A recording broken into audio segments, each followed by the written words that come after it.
and welcome to another episode of the Canine Connection.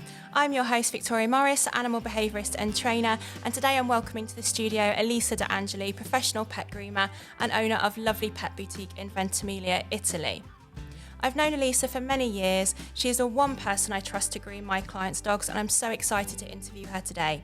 It's been great working with Elisa over the years, and it's a pleasure to introduce her to you today. Hi Elisa, it's great to welcome you to the Canine Connection. How are you? Hello Victoria, thank you so much. Very good. Hi Elisa. I'm sure my listeners would love to know a bit more about the grooming world and gather some wonderful tips from you. I thought first of all you could tell us a little bit about yourself. When did you decide to become a pet groomer? Good morning everyone, my name is Elisa de Angeli, and since I was very little I have always loved all animals. I chose to become a groomer because it seems like the best job to always be in contact with animals. I don't blame you at all, it's the perfect job. What training did you do to become a pet groomer, and how long did it take you? So I have been a professional groomer for 12 years. Before starting this journey of opening my own business, I worked for 3 years for free for a gracious groomer to understand if I could like this job. And then after I did a 2-year training school, and now I've had my wonderful business for 8 years. Well, it's a beautiful boutique. Yeah. How did you get your expertise as a pet groomer, and did you work alongside a trainee groomer? Yes. You did? Yes. And where did you do your training, Elisa? First in France and after in Italy. Okay. What is the best aspect, would you say, about your profession, and what do you love best about your work? The best is stay in contact with the animals and make them clean and fragrant from dirty ones, even more beautiful than when they arrive to me. Yeah, people must be really happy to see their dogs well groomed. And typically, what breeds of dog do you welcome into the salon? All breed of dogs. If you think I have.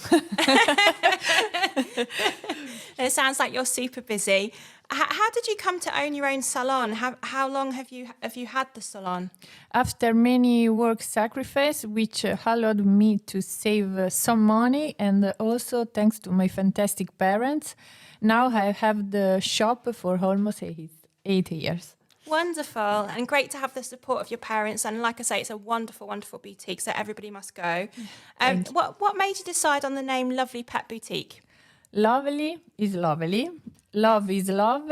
Eli is the abbreviation of my name. A pet is to include all animals. Yes. A boutique is because my shop is a small boutique. Yeah, it's a lovely little boutique. And do you have clients from different countries, and do you speak other languages? I know that you're very patient with me with my Italian, extremely patient. And you with my English. No, your English is better than my Italian. Yes, I speak Italian, French, English and Spanish. Oh, that's fantastic. That's so good. And do you work alongside other professionals within the pet companion community, such as vets? Yes, luckily for me, I collaborate with all the vets in the area.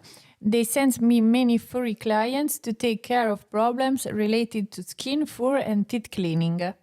Oh, that's wonderful, and great that you have a really good community to work with. That's great.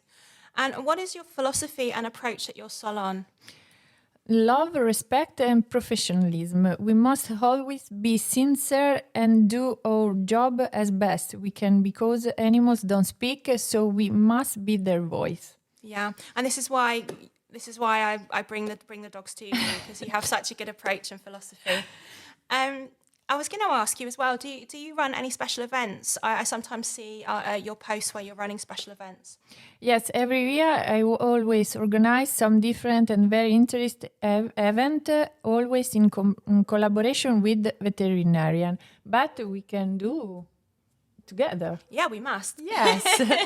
We have lots of plans. Yes. And I notice in your salon, and sometimes I will purchase the products in your salon for clients, but maybe just talk us through what products can clients buy at your salon? In my boutique there is also a pet shop, therefore accessories, and then all the products that I use in the grooming, smaller and more practical for the client. Yeah, and I would imagine it's really important to get the good product. The goods. Yeah. Very good. Yeah. And what are some of the key top tips that you would advise people to keep their dogs, really well groomed, and also to have great hygiene? When you decide to get an animal, you must also think about the correct maintenance of its fur and skin and hygiene, so as to avoid problems related to them. Brush them, wash them, and dedicate the necessary time that the breed requires. Yeah, it's so important. Very important. And what products do you recommend and why? Definitely the product for the ears and the eye. Yeah. And then, if you are capable, also the shampoo and the conditioner, or in any case, always have it at home for any emergency. Yeah, perfect. And I think also if people are doing it at home, it's easier for you. Yes, very easy. Yeah. And do you have long-term relationships with your clients? I know that we've known each other for many years, but do you have some best memories? The best, clients? yes. Yeah. Almost all my customers have not changed since I opened my boutique, and I am very proud of this. We are a big family, and I am always available for them. There are no Sunday for the phone.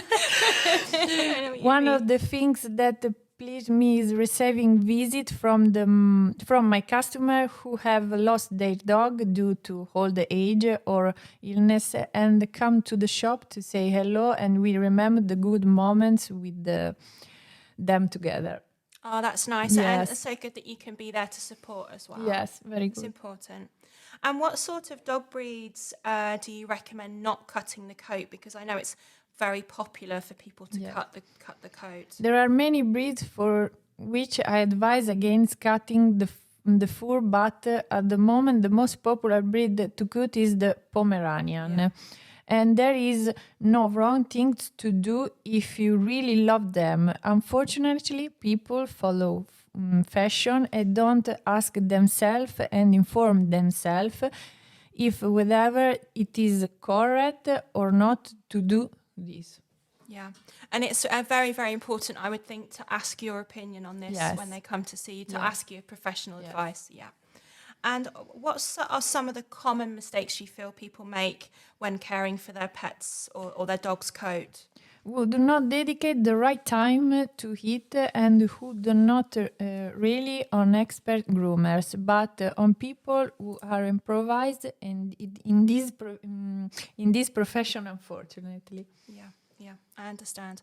And are there any recommendations you would make for people looking for a good groomer? What are some good questions people can ask? Is there any approaches that may not be a good sign of the grooming service being the best service for their dog? Yes, the first thing is to inquire with your breeder if he is serious and ask for the right advice from him. As well as from the vet.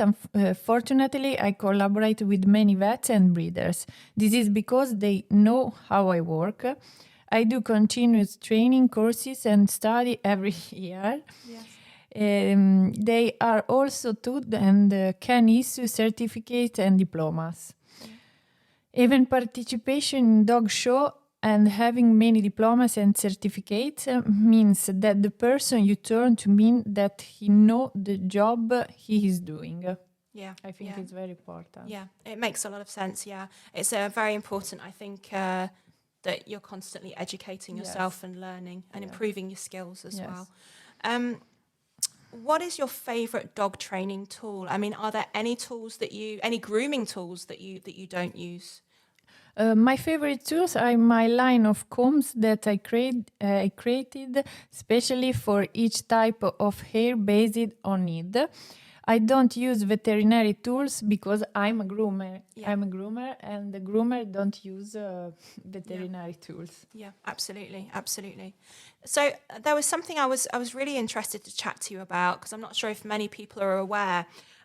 But talk me through the other treatments that you offer in the salon besides grooming. I've noticed that you have a teeth cleaning treatment which doesn't use any anaesthetic, and also a skin treatment for certain dogs that will suffer skin problems. So could you maybe just tell me what these treatments involve and what are the advantages, and where can people search for this local service? I'm specialized in zoonotherapy. It is an important olive for our animals' friends, saniting, antibacterial, healing, anti-inflammatory, and anti-parasitarium. Combats dermatosis and mycosis, oxygenate, give shine, and help to open knot. And then ultrasonic tick cleaning, which is painless and is carried out without anesthesia. Many vets collaborate with me for this magnificent treatment by sending me many clients, and it was good for all the dogs too. Okay, it sounds like a wonderful choice of different treatments that people can opt for there. Yes. So that's great. I wanted to ask you also, you and I talk about this a lot, talking about handling skills. Obviously, as a trainer and a behaviourist, I will very much try to encourage a client and show a client how they can train all of the grooming behaviours as well as veterinary behaviours. So that the procedures are not stressful, and so that the dogs concerned are cooperating with the procedures. And obviously it's easier for you and it's easier for the owners. And as I say, less stressful for the dogs. But is it your experience as well that maybe more can be done on the side of owners to work with that at home, that there can be more done to train the handling? Unfortunately, people don't dedicate enough time to their animals. Loving them doesn't just mean taking them out to do their business and feed them. Yes. It's meaning being together with them and dedicating time to them. Yeah. When we choose to take them, we must also take into account our time to dedicate for them. Yeah, It's very important. Yeah, I totally agree. And I think we're going to try and organise something together where we can, you can show the grooming and I can show how we're going to train it so it's positive. A very good collaboration. Yes, it's the best. Yes. And who's in your team, Elisa? There are two of us in my team, Francesco and I have known each other since we were children. He has now been working with me for 2 years. I'm very happy to have him on my team. He's a very good groomer. He's great. And really, really lovely that you're working with somebody that you've known for so long and that you've been friends so long. That's nice. And where can people find you, Elisa? I wanted to put all of your links with the podcast so people can find you. So we'll definitely do that so everybody can see where you are and how to contact you. But just tell us a little bit where you're located. They can find me everywhere. Yep. I'm in all social networks, Facebook, Instagram, TikTok, YouTube, Spotify, everywhere. And what are your plans for the future, Elisa? Have you got some exciting projects coming up? Yes, if everything goes well in December, next December, I will do a fundraiser for a no-profit veterinary ambulance association in my area. They need the financial aid, and the whole day I will organize all the proceeds will go to them. But my biggest dream is to open an oasis to save all animals. Oh, that's an amazing goal. That's fantastic. Now it's little at my home, but I would like to be open very, very good. Yeah, that would be amazing, and it's so needed. Absolutely so needed. And you'll let me know when you've organised your event, because then we'll let the listeners know and they can see how they can help and how they can donate money.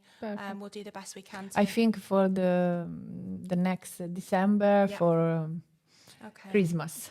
Well, we'll keep in touch. We see each other all the time, but we'll definitely keep everybody posted about that. Thank you so much, Victoria, and thank you so much, Elisa. It's so happy that you were here today. Thank you. Thank you. Bye bye. Bye bye.